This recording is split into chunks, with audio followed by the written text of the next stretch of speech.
Hola, bienvenidos, bienvenidas. Un gusto, como siempre, saludarles. Estamos en la ciudad de Caracas, la capital de la República Bolivariana de Venezuela.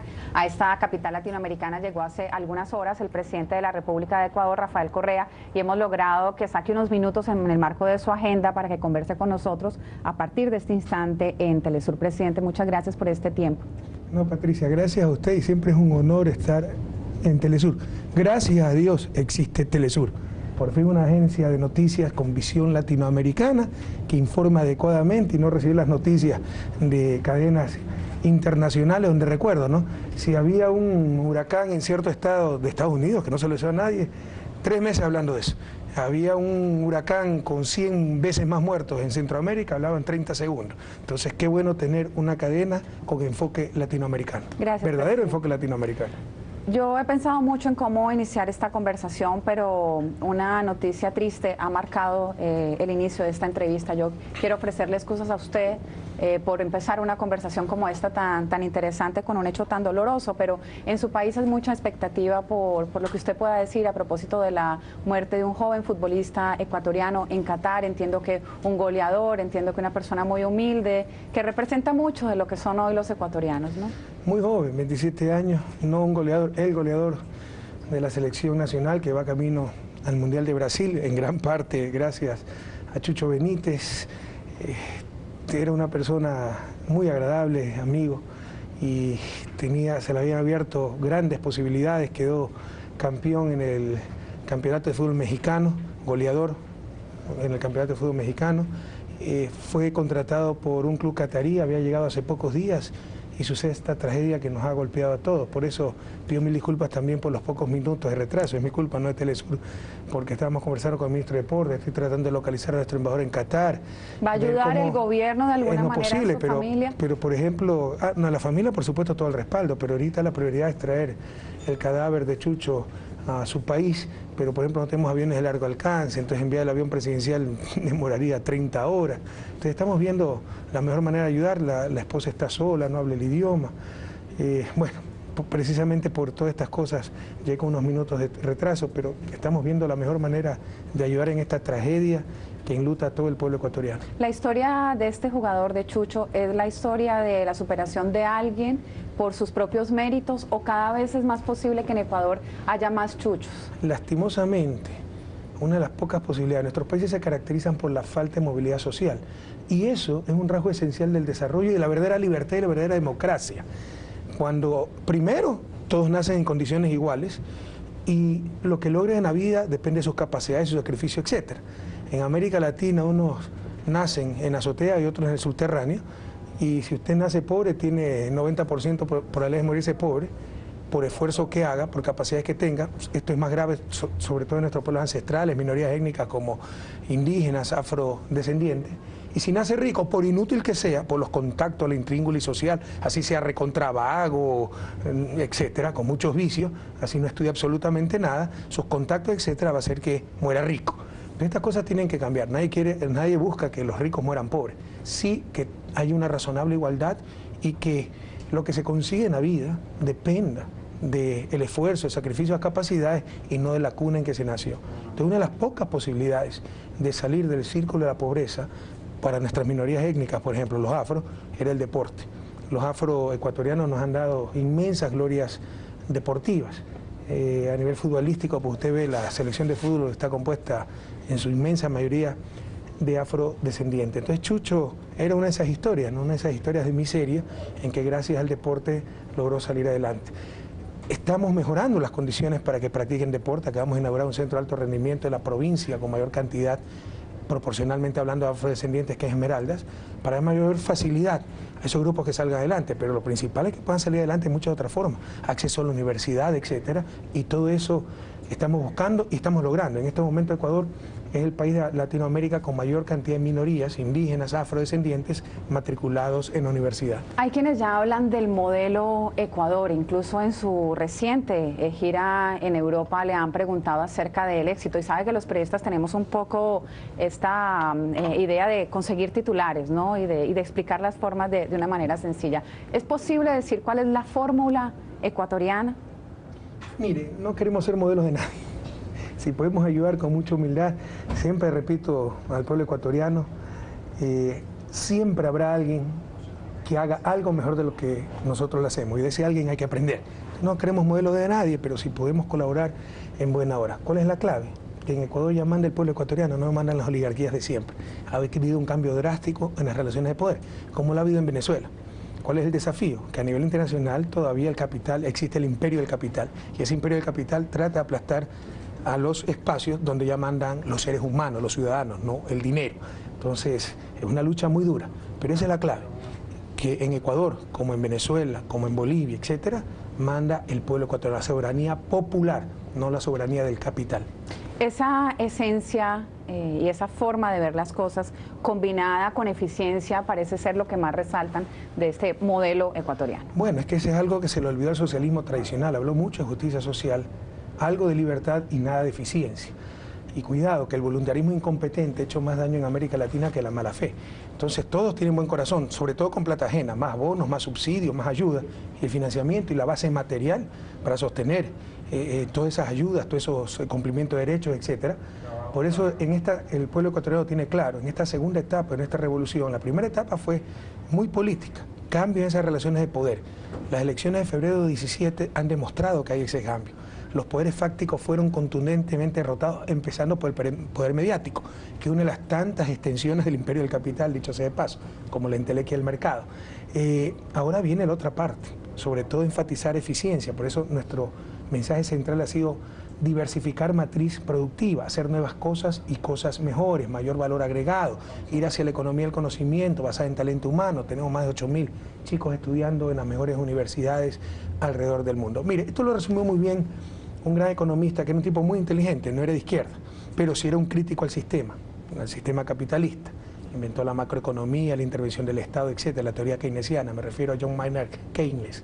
Él decía: el principal dilema político de la humanidad es combinar eficiencia con justicia social y libertad. No debemos olvidar ninguna de estas tres cosas: eficiencia, justicia social y libertad. No hay mejor manera de llegar a la libertad en nuestra América tan desigual que con justicia social, ¿no? Pero también hay que cuidar las libertades individuales y nunca hay que olvidar la eficiencia, porque con mayor eficiencia se logra esa mayor justicia y esa mayor libertad también. Y la relación con el capital privado y cómo hacer que gobiernos populares como el suyo, como el de Venezuela, como el de Bolivia, no terminen haciéndole también gestión a ese capital privado. Es que es uno de los errores en que no debe caer el socialismo moderno del siglo XXI, del buen vivir, como quiera llamarlo, y fue uno de los errores en que cayó el socialismo tradicional. Usted no puede negar una realidad como la del mercado, pero otra cosa es el mercado dominando a las sociedades y otra cosa distinta es sociedades dominando al mercado. Es decir, busquemos sociedades con mercado, no sociedades de mercado, donde la propia sociedad, vida, personas se convierten en una mercancía más. El mercado es un gran siervo, pero es un pésimo amo. Y ese es el problema del mundo actual. Al mundo actual no lo dominan los seres humanos, los ciudadanos. Mire lo que pasa en Europa, todo es en función del capital, como pasó en América Latina. Lo domina el capital y una de sus extensiones, que es el mercado. Hay otras extensiones del imperio del capital, como el poder mediático, que sirve para defender el status quo. Entonces, hay que dominar al mercado, hay que dominar al capital privado. No nos engañemos. Demasiado individualismo destruye a la colectividad. Y es necesaria la acción colectiva, la acción social, para resolver problemas sociales. Pero así también, demasiado colectivismo destruye a la persona. Y tanto sociedad, colectividad, cuanto individuo, persona, son necesarias para el buen vivir. Hay que buscar el justo equilibrio y en cuanto ya a nivel productivo, el capital privado existe, se lo necesita, pero debe ser dominado en función de los fines sociales, adecuadamente regulado. ¿Cómo se da esta discusión, esta reflexión en un Ecuador que aspira a ingresar al Mercosur con una economía dolarizada, en un Ecuador que hace parte del ALBA? ¿Qué pasa con la CAM? ¿Vamos todos al Mercosur? ¿Habrá una asociación CAN-Mercosur? Todos debemos ir a UNASUR, que es la integración integral. No solo se limita al plano económico, que es importante, el comercio, el mercado es importante, el intercambio, pero para beneficio de nuestros pueblos, no el mercado como fin en sí mismo.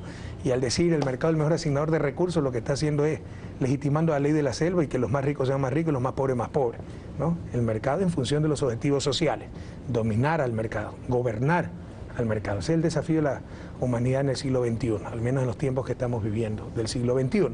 Entonces, deben converger Lacan y Mercosur, eso se ha hablado, ahora es fácil decirlo, es complicado ejecutarlo, hacia UNASUR, que va más allá del plano comercial. Se trata de integración energética, integración financiera, políticas comunes, políticas de seguridad social, políticas laborales, ¿por qué no salarios mínimos regionales? Para no ser víctimas de la ambición del capital y caemos en sus garras. Para atraer capital, ¿quién flexibiliza más las condiciones laborales? ¿Quién baja más los salarios reales? Entonces, explotando la fuerza laboral, los países tratan de atraer al capital internacional. Competir entre países es un absurdo. Debemos colaborar entre países, más aún entre países hermanos como los de Sudamérica y Latinoamérica. Aunque tengan modelos distintos de desarrollo. Yo creo que estas son cosas obvias, si se tiene buena intención. Va más allá de derecha e izquierda. Armonizar, lo hizo Europa, imagínense, ¿por qué no América Latina? Armonizar políticas sociales, políticas laborales, políticas de defensa, políticas energéticas, políticas financieras, políticas tributarias, etcétera. Pero en todo caso, entonces CAN y Mercosur deben converger hacia UNASUR. Yo creo que la CAN está muy golpeada, si no herida de muerte, porque además de la salida de Venezuela, de los 4 miembros restantes, 2 firmaron TLCs con Estados Unidos, atentando contra la normativa de la CAN, entonces perdió mucho sentido la CAN. Las integraciones no deben reducirse al mercantilismo. Haciéndolo, ya estamos cayendo en un modelo político. Debe buscar explícitamente también esa acción política. La política no es otra cosa que la forma racional en que las sociedades toman sus decisiones. Entonces debemos tener en cuenta la parte política para ver hacia dónde queremos conducir nuestros países y no caer en las manos de, insisto, la entelequia del mercado. Y eso nos acerca más a Mercosur, que es una integración no solo comercial, sino de países con una visión coincidente en lo político, en su escepticismo hacia el libre comercio, etc. Usted ha dicho algo muy importante. Ecuador no tiene moneda nacional y al entrar a un mercado común como el Mercosur, estaríamos en desventaja con otros países que sí tienen esa moneda nacional y en caso de problemas externos pueden depreciar su moneda. Por eso nos interesa mucho, nos atrae mucho Mercosur porque hay coincidencias políticas. Pero debemos hablar claramente pues, de las desventajas que tiene Ecuador y cómo compensar esas desventajas por la falta de una moneda nacional. Porque no está pensado desdolarizar. Es muy complicado desdolarizar la economía. Yo creo que una forma de superar esta barbaridad que fue la dolarización, si la dolarización es tan buena idea, ¿por qué el resto de países no dolarizaron? Porque no hay Estado nacional, salvo unas 2 o 3 excepciones, que no haya nacido con moneda nacional. Porque tal vez el principal instrumento de coordinación social que existe. Usted entre 2 o 3 personas puede decir, tú produces esto, tú esto y tú esto y los pone de acuerdo. 3 millones de personas es más difícil, para eso está la moneda nacional, es una forma de coordinación. Algunos no me entenderán. Pongamos un ejemplo. Mire el problema que tiene Europa para superar la crisis por la falta, no es que no tienen política económica, tienen una política económica común, monetaria básicamente, muy rígida, prácticamente inflexible. Y ya eso les causa graves problemas para superar la crisis. La crisis de Europa no es una crisis real, no es que vino un terremoto y destruyó las empresas, no es que hubo una guerra, se destruyó la base productiva. La base productiva está intacta. Las necesidades para esos bienes que genera esa base productiva están ahí. Ejemplo en España, las familias necesitan casas, pero por la falta de coordinación de una buena política monetaria, financiera, ¿ya?, están llegando al peor de los mundos. Las familias se están quedando sin casa, familias que necesitan casa se están quedando sin casa, y los bancos que no necesitan casa se están quedando repletos de casa. Entonces lo que está faltando es coordinación, y el mecanismo para coordinar se llama política monetaria. Entonces cuando usted no tiene esa política monetaria, está en una desventaja enorme para coordinar internamente en el país y con respecto a otros países.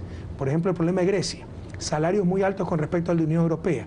Requeriría depreciar su moneda para que los salarios en moneda internacional bajen un poquito, pero ya no tiene pues esa moneda nacional. Una infidencia antes de irnos no a la sé si fui claro, perdone, sí, que caí en mi vicio de ser profesor de economía. Maestro, pero ¿lo han llamado de Europa a preguntarle por estas cosas Sí, un par de veces. El problema es político, no es técnico.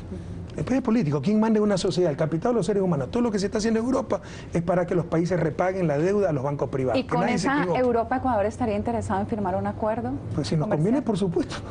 con cualquier región del mundo, siempre y cuando beneficie al pueblo ecuatoriano y al Ecuador. No vamos a firmar absolutamente nada que perjudique a nuestro pueblo y que sea en función de fundamentalismo ideológico, etc. ¿Han venido bajando las preferencias para Ecuador también en Europa? O sea, siempre hay el riesgo de que nos las renueven, no nos renueven, y eso atenta contra la soberanía. Debemos ya ser capaces de marchar con nuestros propios pies, pero le insisto, o sea, algunos dicen, no, para garantizar las preferencias, o más bien para que no haya aranceles, firmemos TLCs. Bueno, sí, los TLC puede ser que le eviten el problema de los aranceles, pero también ellos no tienen aranceles para ingresar a nuestro país, y eso puede destruir muchos puestos de trabajo. Vean, si los TLC fueran la solución, México ya debería ser desarrollado. Lleva casi 20 años de un TLC al lado de Estados Unidos y con Estados Unidos. Y vaya a ver todos los problemas sociales y económicos que tiene México con el respeto y el cariño que tenemos para México, pero ya basta de mitos. Vamos a una pausa, presidente. No? Quédense con nosotros. En minutos regresamos en esta exclusiva que nos concede el presidente del Ecuador, Rafael Correa. Ya venimos.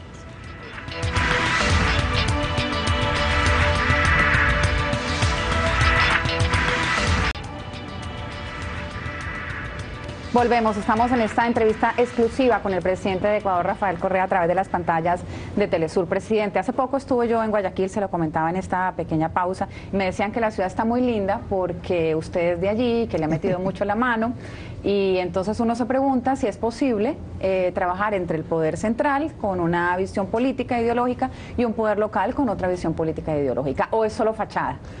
Es posible siempre y cuando ese poder local sea verdaderamente democrático. Lamentablemente, Guayaquil es un bastión de la Revolución Ciudadana. Ya sacamos más del 60% de apoyo popular en las últimas elecciones, de 20 asambleístas por la provincia de Guayas, cuya capital es Guayaquil y la mayor parte de población está en Guayaquil. De 20 sacamos 16 asambleístas, o sea, realmente fue una victoria contundente. Pero la alcaldía lleva 20 años en manos de la derecha y hoy extrema derecha.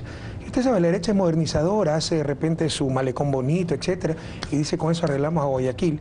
Pero usted camina 5 cuadras y encuentra las casas sobre el estero.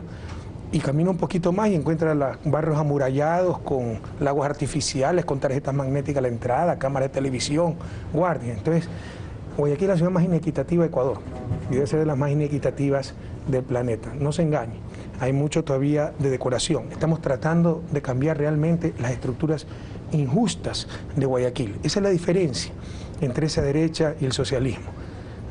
Nosotros buscamos solucionar las causas de la pobreza, dar igualdad de oportunidades. Los otros tratan tan solo de ocultar la pobreza o decorar la pobreza, porque vaya a unos barrios muy pobres que hay a orillas de un estero y lo que han hecho es pintar de colores bien bonitos la fachada para que del otro lado, donde viven los ricos, no se vea tan feo, ¿no? Esta pregunta me permite plantearle el tema de fondo, y es quién es la oposición a Rafael Correa, con un triunfo como el que usted obtuvo, con una legitimidad que le acompaña, con una mayoría en la Asamblea Nacional. Pero Pati, por favor, cuidado, nos dormimos sobre los laureles, el peor error que podemos cometer. Ahí están esos poderes fácticos acechando, y con el primer error que cometamos nos saltan encima. Ahí está ese poder mediático, tremendamente debilitado por su falta de credibilidad, por sus propios errores, pero existe, y algún rato se pueden inventar una mentira creíble. Ahí están esos grupos económicos, ahí están esos grupos internacionales, y eso es lo que también estamos posicionando en Ecuador. Sí, a nivel nacional, como aquí en Venezuela, se han logrado grandes avances para cambiar las relaciones de poder. Pero es como el cuento de que uno peleó con el de soporte en la escuela y le trae el hermano mayor, ¿no?, al de secundaria, después de que uno se dio golpes en primaria. Entonces ya el poder mediático nacional está prácticamente derrotado, no irreversiblemente derrotado, muy debilitado. No le dedican con bastante frecuencia editoriales desde Colombia, periódicos. Eso le iba a decir, el día en que se estaba discutiendo la ley de comunicación, 55 diarios colombianos publicaron un editorial contra esa ley de comunicación discutiéndose en Ecuador. Y después nos enteramos que 5 días antes había ido el representante de la Asociación de Periódicos del Ecuador, una fundación que se crearon ellos mismos para defender sus intereses, a pedir ayuda a Colombia. Y así en todos los sentidos, ¿no? Tenemos a nivel internacional pues linchamiento mediático día a día, boicot económico, todas estas calificadoras de riesgo que dicen que no inviertan en Ecuador para ver si quiebra el modelo. O sea, nos volvimos peligrosos. Un modelo alternativo que triunfe, no puede suceder. Le dicen el jaguar en otras revistas activistas. Pero no puede ser, porque no nos sometimos al sistema, no nos sometimos al poder de siempre. Entonces no podemos tener éxito. Entonces tratan de boicotearnos por todos los medios. No se engañen. Todavía, o sea, no hay una oposición política formal, por sus propios errores, fuerte al menos.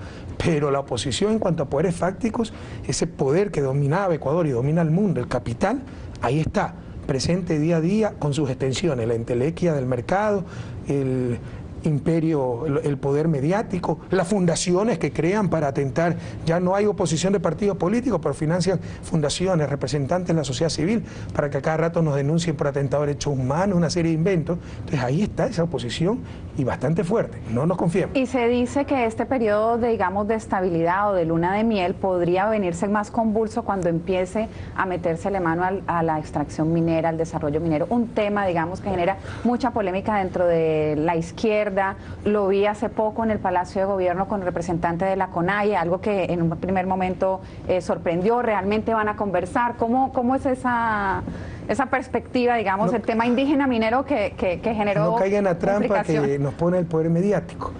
Ellos son los que exacerban esas discusiones. Si no veamos el resultado de las elecciones, esas posiciones extremas, no a la minería, no al petróleo, digan los pajaritos, podemos morirse los seres humanos, como que si el ser humano no es parte de la naturaleza. Es decir, un error garrafal someter los derechos humanos a los derechos de la naturaleza. Además que es un falso dilema, porque el ser humano es parte de la naturaleza y la pobreza atenta contra la naturaleza. El mayor problema para la selva amazónica no es el petróleo, que no se engaña a América Latina, es la extensión de la oferta de la frontera agrícola y pecuaria, porque la gente no tiene tierra, va tal y siembra cualquier cosa para subsistir. Y para evitar eso no se puede prohibir, hay que dar alternativas de ingreso, mejoras en condiciones de vida, etc. Bueno, esas posiciones extremas sacaron 3% del voto, y en las parroquias, que es la circunscripción más pequeñita, donde están los proyectos mineros, los vencimos. El pueblo ecuatoriano está con nosotros, pero como no tienen otro recurso para tratar de desestabilizar al gobierno, los medios de comunicación dan amplia cabida a estos grupos extremos que pierden, que no representan a nadie. Y usted sabe cuánto le interesa a los medios capitalistas y mercantilistas, los indígenas. Ahora están en primera página, pero es para hacerle daño al gobierno, no por convicción. No se engañe, realmente no hay problema político. El problema es que están utilizando a esa gente para tratar de hacer daño al gobierno. Y esos son problemas, bueno, políticos, pero no en sentido electoral, sino en cuestiones de poder fáctico. Con respecto a Humberto Cholango, presidente de la CONAIE, que es una de las agrupaciones indígenas que se oponen al gobierno y que ha sido ampliamente derrotada. Humberto es un tipo inteligente. Él sabe, donde más hemos disminuido pobreza es en los sectores indígenas. Entonces, ¿cómo pueden sostener la oposición al gobierno? ¿Ya? O sea, que si hay acercamiento. Él entiende la derrota que han sufrido. No, se lo invitó por la visita de Evo Morales, porque él es amigo personal de Evo Morales. Yo lo conozco, Humberto, era mi amigo, y supongo que es mi amigo todavía. Él es una buena persona. Hay gente que es muy mala persona en la CONAIE, ese es otro de los errores, no los mitos. Ser indígena es ser bueno. No, entre los indígenas hay gente buena y mala, hay honesto y deshonesto, como en todo grupo humano. Hay gente de izquierda y derecha. Bueno, Humberto Cholango es de esa gente decente. Así que siempre las puertas estarán abiertas para conversar con ellos, pero cosas sensatas. O sea, la única oportunidad que tiene América Latina para desarrollarse soberanamente, sin tener que someterse a la explotación a la que se sometieron ciertos países del sudeste asiático, explotación laboral, de sus recursos, etcétera, es gracias a sus recursos naturales no renovables. Y la ingenuidad o irresponsabilidad de cierta izquierda pretende que abandonemos esa oportunidad. Eso es suicida. Pero ¿cuál es ese modelo? Más allá de la discusión y de la derrota política de estos sectores de izquierda, ¿cuál es ese modelo? Es que salir del extractivismo, el ecologismo infantil, el indigenismo infantil, la izquierda infantil, quiere hacernos creer que es cerrar el petróleo, la minería. Usted sabe lo que le pasaría a Venezuela si se cierra el petróleo. A Bolivia, que tiene un presidente indígena, si deja de producir gas, minerales, petróleo, ¿sabe lo que sucedería? Colapsa, y la pobreza se generalizaría, una locura. Entonces, superar la economía extractivista no es el absurdo de dejar de aprovechar nuestros recursos naturales, es aprovecharlos con la máxima responsabilidad ambiental y social y movilizar esos recursos para desarrollar otros sectores de la economía. Por ejemplo, la economía del conocimiento, las 8.000 becas que estamos haciendo. Por ejemplo, reemplazar una matriz energética tremendamente ineficiente. Estamos construyendo 8 hidroeléctricas que en el 2016 harán que Ecuador posea la matriz energética más eficiente y limpia del mundo, con 93% de su energía eléctrica de fuente renovable, energía limpia, etcétera. Eso es superar la economía extractivista, aprovechar al máximo recursos naturales con toda responsabilidad social y ambiental, pero inmovilizar esos recursos para desarrollar otros sectores de la economía. No el infantilismo de dejar de aprovecharlo, y con eso van a superar la economía extractivista, pero para volver a la economía recolectora. Si ellos quieren vivir recolectando frutos en el bosque, estamos en países libres, pero no nos obligan a todos a asumir su forma de vida o lo que pretenden vivir. ¿Lo frustra un poco el resultado de Yasuní? Sí. ¿O lo esperaba? Bueno, hace tiempo estamos evaluando y nos hemos dado cuenta, no somos tontos ni ingenuos, que no tenía respuesta internacional. Y mire, esto es que en el fondo, ¿cuál es la explicación? Es un problema de poderes. ¿Por qué los países más contaminadores van a compensar a los países productores de bienes ambientales si pueden usar esos bienes ambientales sin pagarles a nadie? Imagínense por un instante si la situación fue la inversa. Si la selva amazónica estuviera en Estados Unidos y fuera Ecuador, Venezuela los que contaminaron. Ya no nos hubieran hasta invadido en nombre del derecho internacional, la civilización, la justicia, para una justa compensación. Todo es en función del poder. Ese es el gran desafío de la humanidad, cambiar esa visión en función del poder por una visión en función de la lógica y la justicia.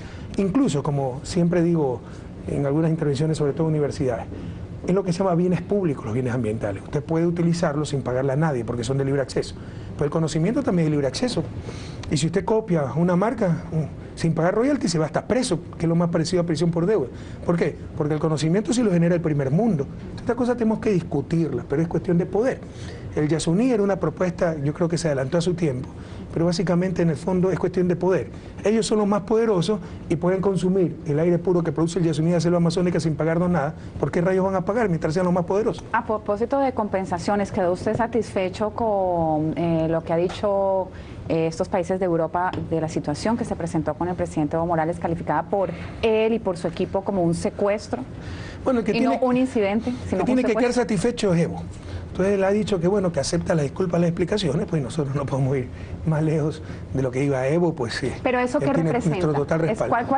Ya en la reflexión, sí, ¿qué es lo que le deja al presidente Correa? Lo que pasó es inaudito. Imagínense por un instante si hubiera pasado algo remotamente similar con el presidente Obama, ya nos hubieran invadido, y hubiera sido casus belli, ¿no? Entonces es una muestra más de cómo el derecho internacional, la seguridad jurídica, todo lo que hablan es un comodín de acuerdo a sus intereses, pero cuando no combinan sus intereses destrozan todo. O sea, esto atentó al derecho consuetudinario, a los tratados internacionales, al Tratado de Viena, a todo lo que se puede imaginar. Entonces después, como dice alguna vez, ¿no?, cuando el esposo se va de farra, es mejor pedir perdón que pedir permiso, ¿no? Entonces después que disculpa las explicaciones, pero lo hicieron, y es algo extremadamente grave. Felizmente, los países latinoamericanos, sobre todo de Mercosur, reaccionaron con tal fuerza que creo que ha sentado un precedente diciendo no nos vamos a quedar quietos cuando se cometa una agresión como la que sufrió Evo Morales. Ahora, presidente, a pesar de todo lo que vive nuestra región, de todos estos procesos, el secretario de Estado de los Estados Unidos, John Kerry, aquí yo lo traje escrito textual, dice: América Latina es nuestro patio trasero, tenemos que acercarnos de manera vigorosa. O sea, siguen pensando los Estados Unidos que América Latina es el patio trasero. Vea, no creo que Kerry sea tan simplista para decir eso. Yo creo que la traducción está mal hecha, no he visto esas declaraciones. Es de hace unas semanas. Habrá sido otra expresión. Mire, tuvimos una experiencia similar con las declaraciones de Assange.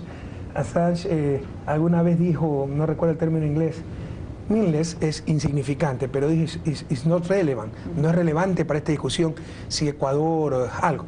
Y le sacaron, Assange dice que Ecuador es insignificante, tergiversando la traducción y la expresión en inglés. ¿Le pasó a usted algo similar con The Guardian? No, pero The Guardian sí tergiversó todo deliberadamente.